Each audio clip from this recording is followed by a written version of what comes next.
आपल्याला आहे by birth only, तर आपल्याला त्याच्यावर विजय प्राप्त करायचा असते, म्हणून ह्या सगळ्या आपण गोष्टी करत असतो. तर जेव्हा आपण मेडिटेशन करतो किंवा काही करतो तेव्हा आपण मेंटल ट्रेनिंग करत असतो. तर शरीर तर गेलं कामातून, मन आहे इथे. मनावर तुमचं आहे का नियंत्रण?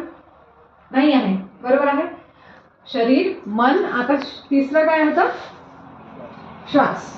शरीरावर नाही आहे, मनावर नाही आहे, आता राहिला श्वास. श्वासावर आहे? आहे, थोडंसं आहे, तो पूर्ण नाही आहे.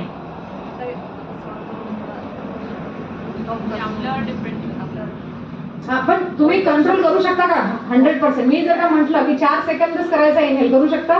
करू शकतो. हा, करू शकता ना.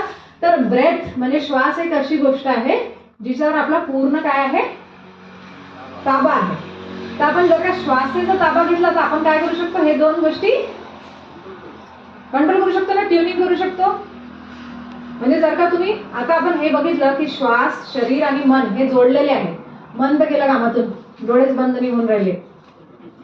शरीर मध्ये काय सुरू आहे तुम्हाला माहिती नाही. राग आला की कसं होऊन जाते? कॉर्टिसॉल रिलीज होऊन जाते. मग उरलेली गोष्ट जी आहे ती ब्रेथ आहे.